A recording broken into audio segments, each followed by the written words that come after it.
What is going on, guys? Welcome back to another video, and it's Sunday, which means it's time for our weekly rebuild review. And today we are going to be looking at the Chicago Blackhawks, which in my opinion is a very fascinating rebuild because, like San Jose, they're still pretty deep in it. But for San Jose, they've been like building ever since 2023. It has just been upward momentum in terms of getting Will Smith in 2023, then getting first overall in 2024. Celebrini and Smith being so good last year, and they still select second overall. Meanwhile, for Chicago, after they won the draft lottery in 2023, they were on top of the world. Then Connor Bedard has a fantastic rookie year. But since then, it's kind of gone a little bit, not downhill, but they're definitely in a worse spot now than 15 months ago. So today, we are looking at the Chicago Blackhawks rebuild review. On October 26, 2021, Kyle Davidson was appointed general manager of the Chicago Blackhawks after the fallout of the Kyle Beach cover-up, and they were in one of the worst spots in the NHL. Chicago Blackhawks are coming off a season where they were below average with a 24-25-7 record, good for 55 points in 56 games, and they only had 3 players that scored over 30 points, 2 of them being Patrick Kane and Alex DeBrincat, and the third being Dominik Kubalik, who's already out of the NHL. Stan Bowman's final big deal in the summer of 2021 was one of the worst in NHL history, as he traded for Seth Jones in the 32nd overall pick and a 2022 6th-round pick for Adam Boquist, a 2021 first-round pick that was 12th overall, a 2021 second-round pick, and the Chicago Blackhawks first-round pick in 2022 that was only top 2 protected. And oh, of course, he also gave Seth Jones an 8-year deal at $9.5 million after giving up all those assets to get him. But yeah, while they did have some interesting pieces, like, of course, Alex DeBrincat, who already had 2 40-goal pace seasons under his belt, Brandon Hagel was developing pretty nicely, and Kirby Dach still had some promise. This team clearly needed some kind of rebuild, retool, and they didn't have their first-round pick the following year to do so. But yeah, best of luck, Kyle Davidson, on your rebuild. So now with that context out of the way, if you've seen these before, you know how it works. We go through the drafting and developing, the trades, the signings and extensions, and the actual on-ice results. We grade each section of that to come to our overall grade. And much like the San Jose Sharks one, we're actually going to start with the trades just because you had to do so many trades and acquired so many draft picks, and then we're going to do the drafting and developing. Starting off with the trades, and he got to work right away at the 2022 deadline despite not having his own first-round pick. The team stunk. He decided to start selling, and he traded away Brandon Hagel and 2 4th-round picks for a 2023 first-round pick and a 2024 first-round pick and 2 youngish players. People thought at the time that this was a wild move by the Tampa Bay Lightning because Brandon Hagel had not really been proven, but he did have 2.5 years left at a whopping $1.5 million, so they were willing to give up that much for a guy that was developing at a rapid pace. Nobody expected him to become the elite first liner that he is now, 35 goals, 90 points, but he has been damn good for the Tampa Bay Lightning. But for the Chicago Blackhawks, they got 2 pretty valuable first-round picks, especially considering the fact none of those first were a 2022 first when they made the Stanley Cup final. They got the 19th overall selection in the 2023 draft, which ended up being Oliver Moore, who has had back-to-back 33-point seasons at the University of Minnesota, is an elite skater, and can be a solid middle 6 piece, as well as it was being the 20th overall pick in the 2024 draft. That would go on to be traded to trade up and get Sasha Boisvert. Yeah, a win-win deal for both parties. Tampa got a guy to help them win now and on a fantastic deal, and they somehow signed him to an equally great deal at 8 years, $6.5 million. And for Chicago, they got 2 solid first-round picks that are now important parts of their prospect pool. You could argue that maybe they should have kept Brandon Hagel to play with the eventual guys within their rebuild, but there's a possibility that if they kept Hagel, they don't draft as high as they did in those years, and as a result, don't get a Connor Bedard. Also, at the 2022 deadline, they trade away Marc-Andre Fleury, who they basically got for free in the 2021 offseason. They get a 2nd-round pick from the Minnesota Wild. That 2nd-round pick ended up becoming Ryan Green, who has been pretty productive the last 3 seasons in college hockey, maybe a potential bottom 6er going forward. So you get Fleury for nothing and then flip him for a 2nd. Good work by KD. 2022 draft is when the rebuild really begins. As the day of the draft, I remember being in Montreal and this going down. They traded away Alex DeBrincat to the Ottawa Senators for the 7th overall pick, the 39th overall pick, and a 2024 3rd-round pick. DeBrincat was, of course, highly coveted considering the fact he was 24 years old, coming off a season where he had 41 goals and 78 points, as well as other seasons at 40-goal pace, and still had 1 more year left on his deal. Senators, of course, in the 2022 2022 offseason thought it was go time and to come out of the rebuild. That, of course, did not happen, and they would later have to flip the Brinket for much less value. Did not quite work out for the Senators. Feel free to go watch the Senators rebuild review that I did months ago. As for what those picks became, at 7th overall in the 2022 draft, they selected Kevin Korchinski, who was looking very promising after his draft year +1, where he had 74 points in 54 games. But unfortunately, because of the CHL AHL rule, he was not allowed to play in the AHL the following year. So he had to start the year and play the full season in the NHL. He did struggle a little bit. This year went down to the AHL, and hopefully he can be a solid second pair offensive defenseman, but not quite worth 7th overall, even in a weaker draft like 2022 at this point. Paul Lewinsky went 37th overall to the Chicago Blackhawks, and he took a solid step in the OHL the prior season, but this year only 12 points in 65 games as a center in the AHL. Then that 2024 third-round pick became AJ Spellisy, who is an interesting dual-sport athlete with multiple low-end D1 offers for football, which is funny because if I had a nickel for every single time the Chicago Blackhawks drafted a football and hockey player with D1 football offers, I'd have 2 nickels, which isn't a lot, but it's weird that it happened twice. And AJ Spellisy this season did not take a solid step, unfortunately, at the OHL level. Oh yeah, as a rebuilding team, you do this package every single day of the week. The 7th and early 2nd round pick and a 3rd round pick for Alex DeBrincat. It was good value.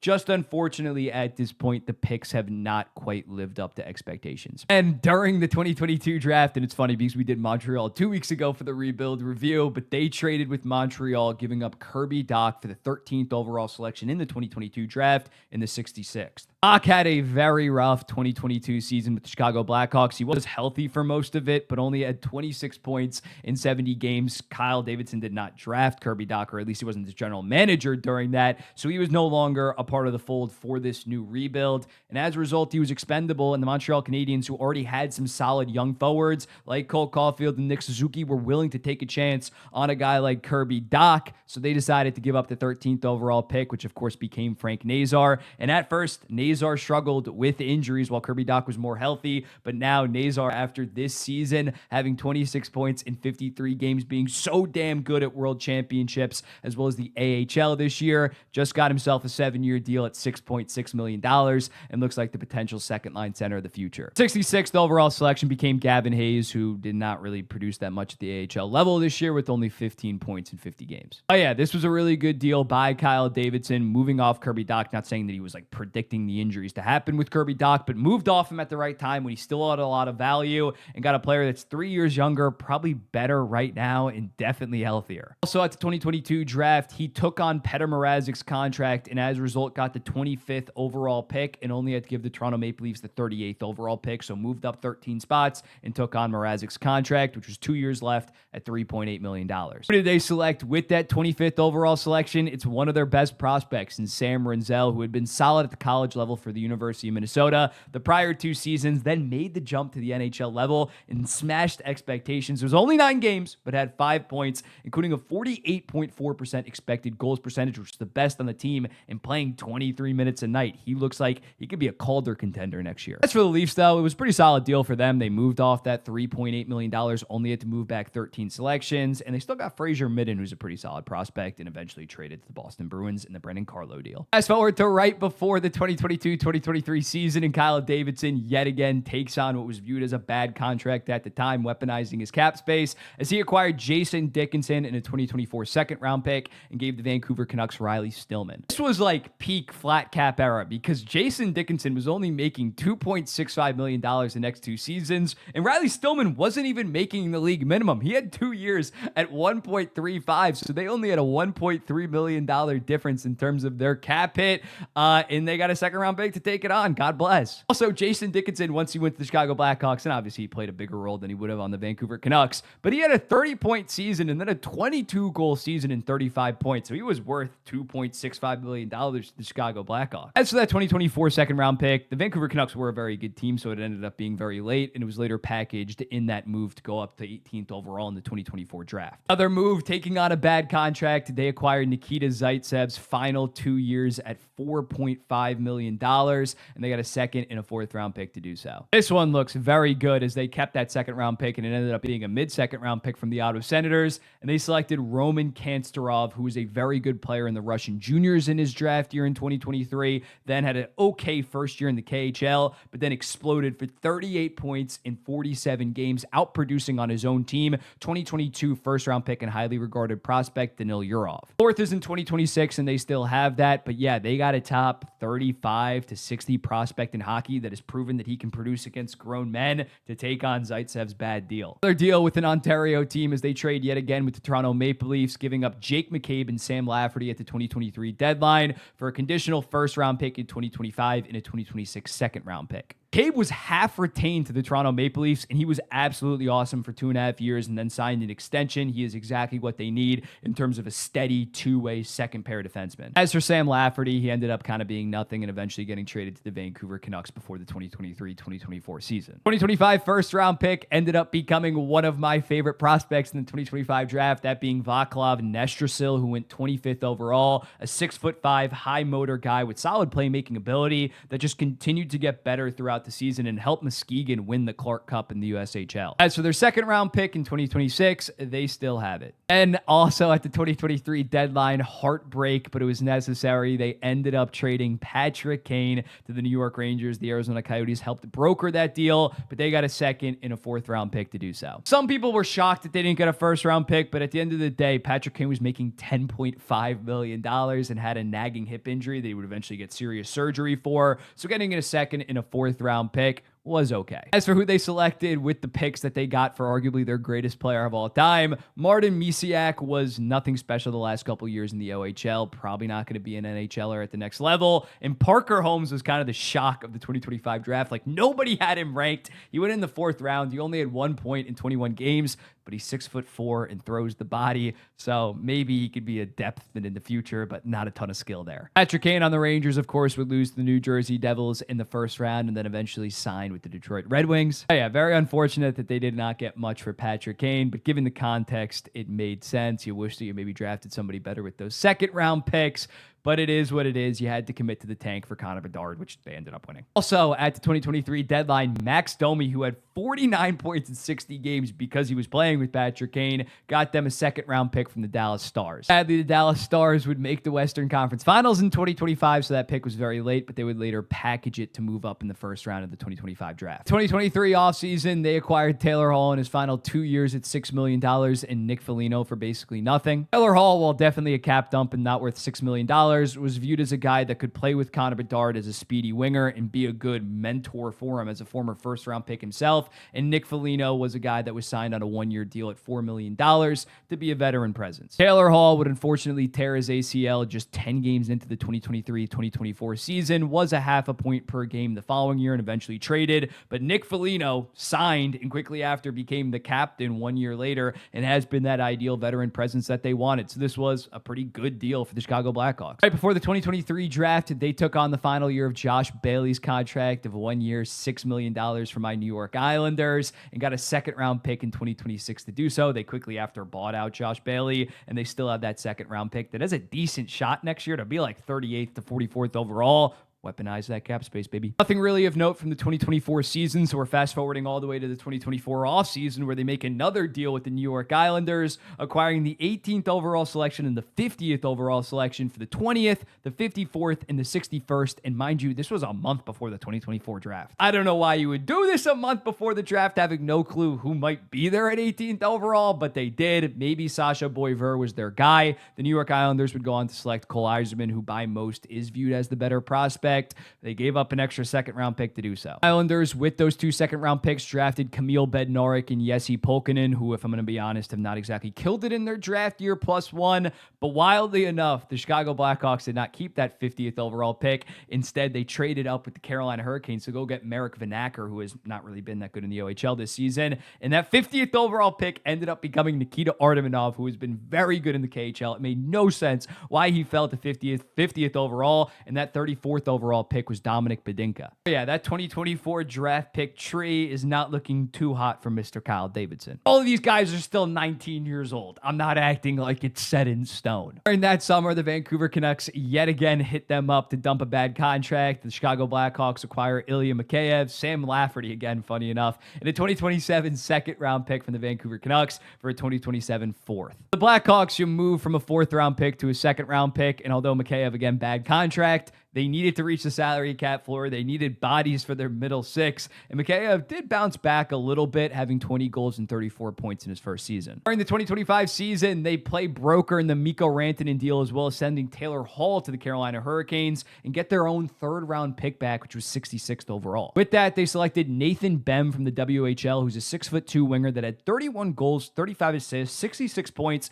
in 59 games this year on a pretty horrible Kamloops team. So maybe he could potentially be something. And as for the Carolina Hurricanes, they got Taylor Hall and re-signed him on a 3-year deal, so a win-win for both parties. And fast forward a month, and he's able to trade a deal that we thought for a long time was near untradeable, as he trades Seth Jones to the Florida Panthers for Spencer Knight in a 2026 first-round pick. They did have to retain $2.5 million on this, but still got off most of it, and that deal was going to crush them when he's in his mid-30s and is a legit $3 to $4 million player when they're trying to come out of the rebuild to move off that much of that contract. And as a result, to get solid assets, amazing deal by Kyle Davidson. First, Spencer Knight, and while he no longer has the hype and buzz that he did like 3 to 4 years ago, he has been through a lot, including being an NHL player as assistants.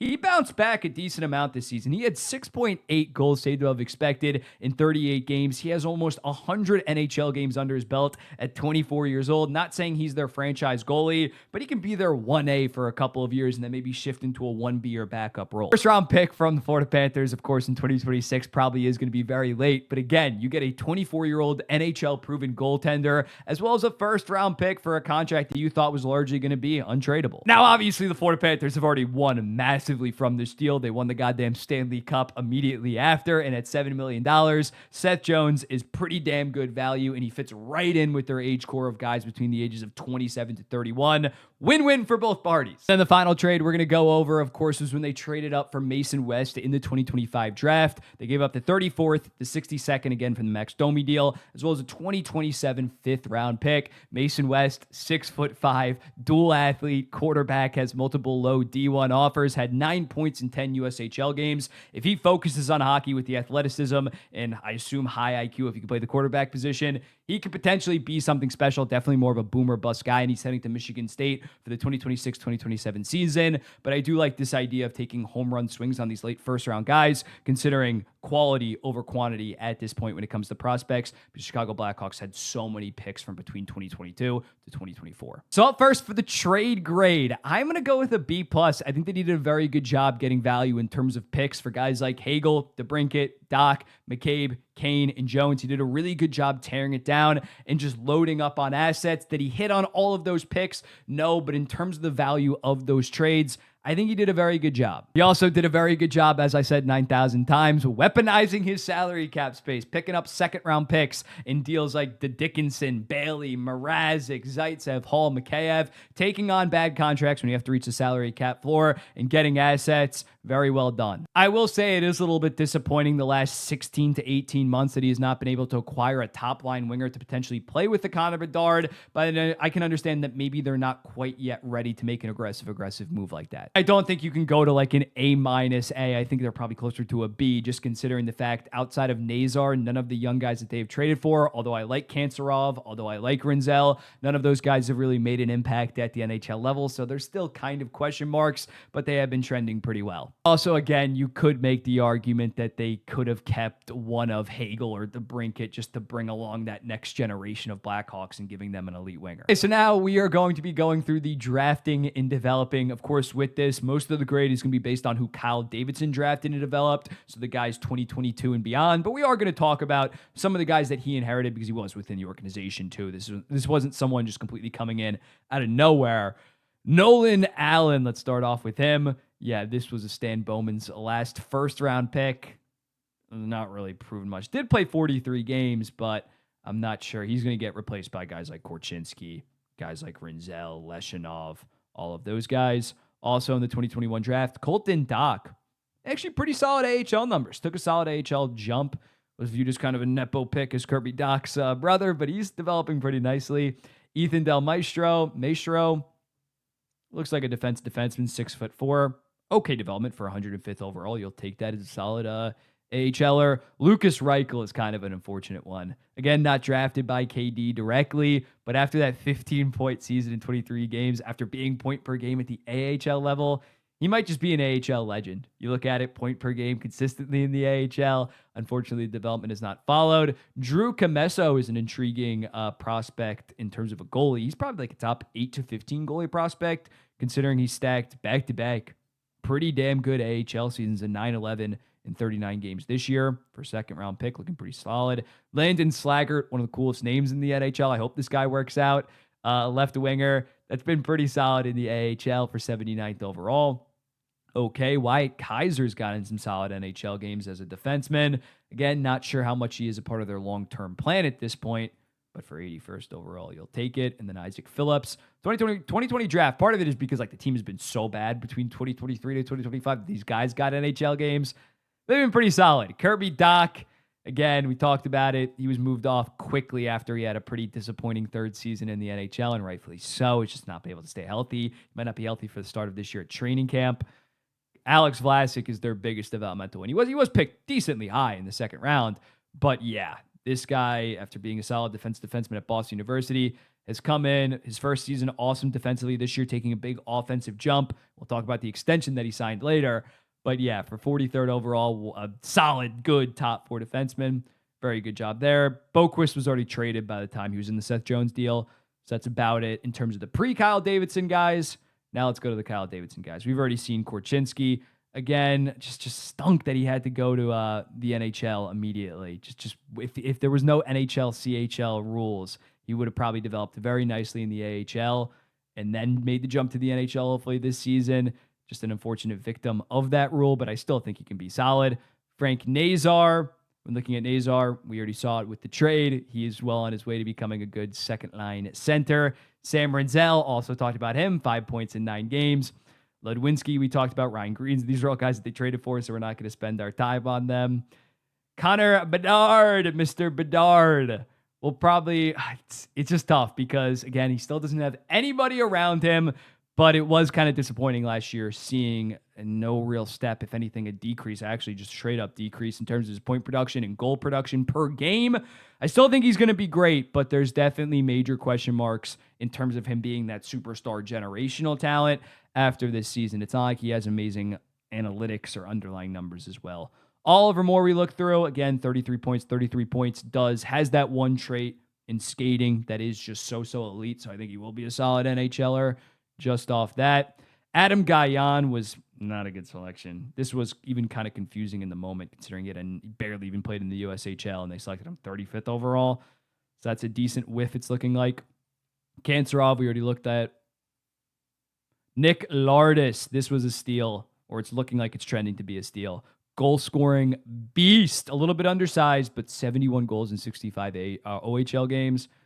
Good Lord, at 67th overall. And then I don't think any of these guys are really producing, turning into anything. We'll move on to 2024, where I think that they kind of lose me in terms of having a good grade. Leshinov, again, he was my 15th best prospect in hockey. I think he's going to be a top pair right-handed defenseman. But when he was staring them down, Connor Bedard's running mate for the next decade, 15 years. Oh, I got to go back to Chicago. Yeah, that's unfortunate. Boisvert, again, that's actually a pretty productive freshman season at University of North Dakota. Yeah, he was the best player on Dach. Dach had, I believe, like a decent down year. I think they got rid of their coach. So that's actually pretty encouraging. Vanacker is not. That's disappointing. 42 points in 45 games in his OHL year. I'll be honest, I've not seen a ton of him, but to go from 82 points, well over a point per game, to below a point per game, not a great sign, especially when you traded up to get him. John Mustard, great name. Okay for a season in college, but not quite trending like you'd want. AJ Spellacy, again, we talked about him. Not as productive, or the same level of production about this year in the OHL. Jack Pridham took a step in the OHL this year.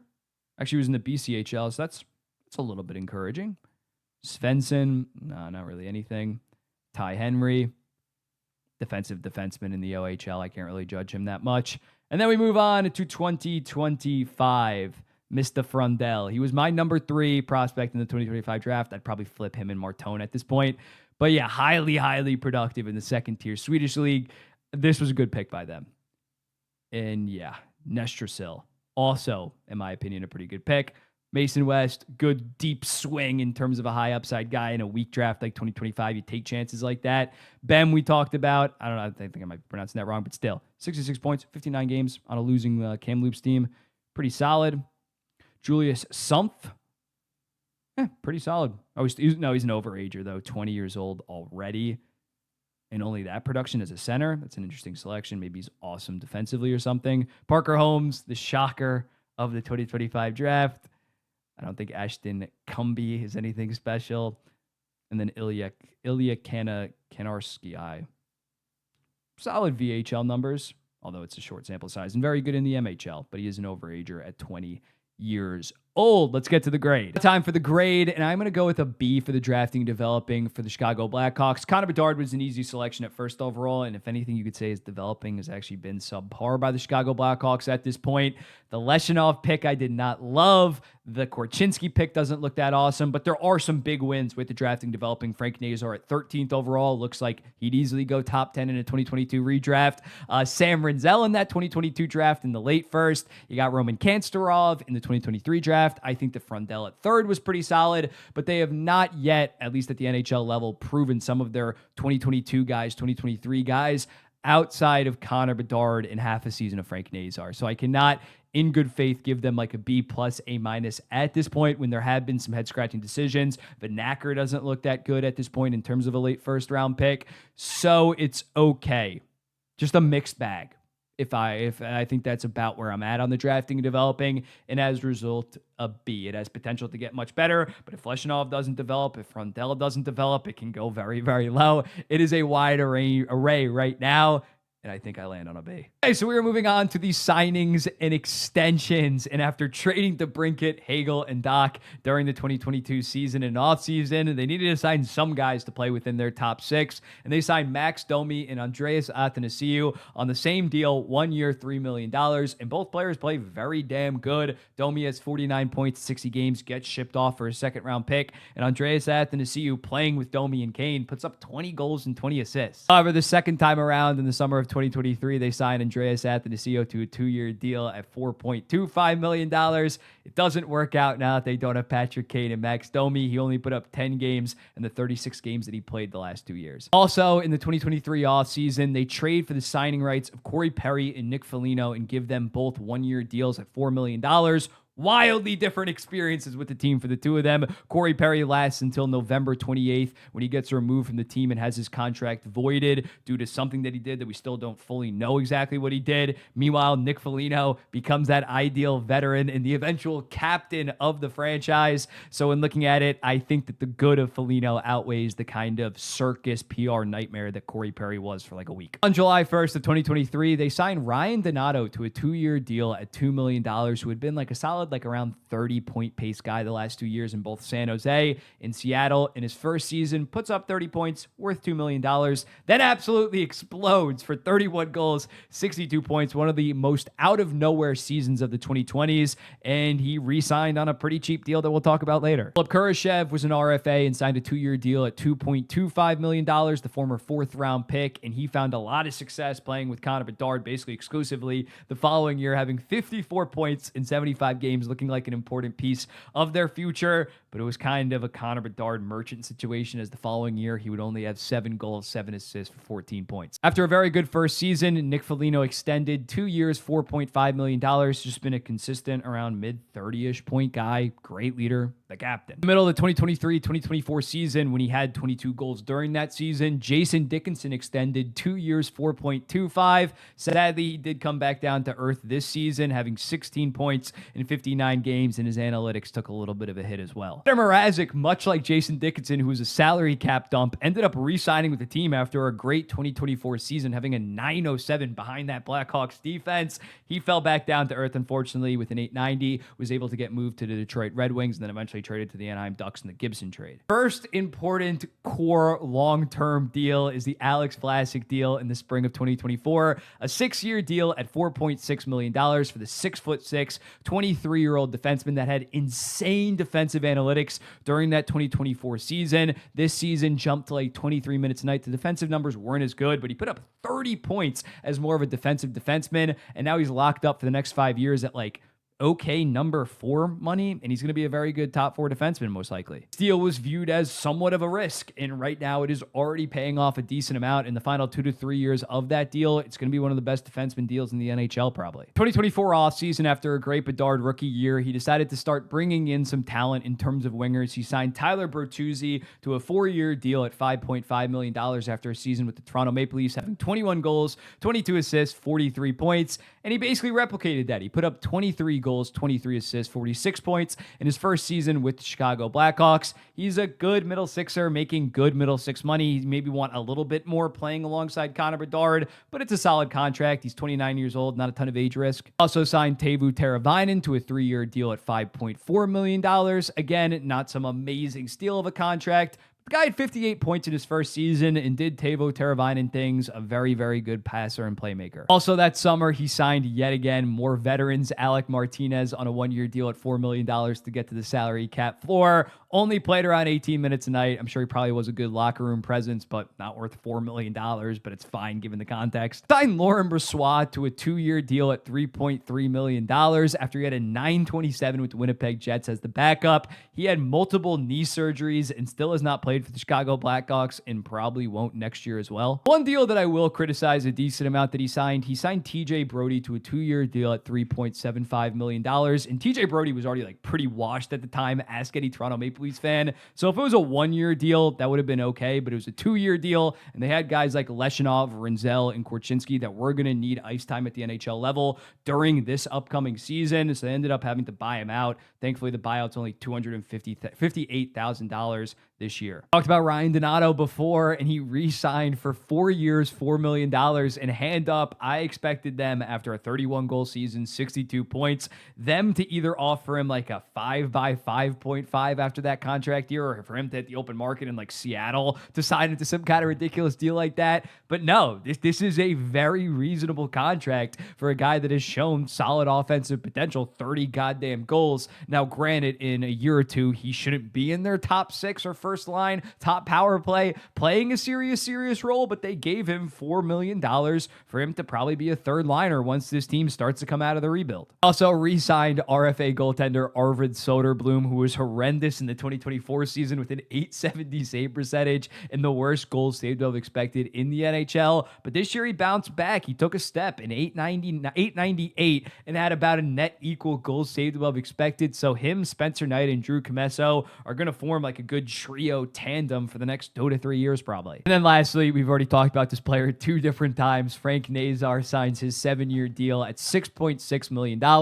Again, this deal doesn't even kick in until the 2026-2027 season. This is already like okay second liner money, and you're locking him up throughout his 20s, most of his prime. As long as he can just be a 50-point solid second liner, this is going to be a good contract. And if he does reach his potential of around mid-60s points, legit second line center, this is going to be a damn good contract. It might surprise some people, but I'm actually going to go with a B+ for their signings and extensions, just because they had the balls to kind of extend long-term on guys like Vlasic. That's going to pay off in spades. Nazar, I think, is going to be a very good contract. The Donato deal, 4 years, is very good. Yes, they have some bad 1 to 2 year deals, but I don't really give a crap about that. They had to reach the salary cap floor. Yes, you can maybe make an argument that they should have signed somebody to be a top-line winger for Bedard, but there really hasn't been those kind of guys recently outside of like Nikolai Ehlers, but he wanted to go win somewhere, so I don't really think that's much of a valid concern. And if anything, they avoided like a Detroit, when we talked about them, like a Ben Sherratt kind of contract.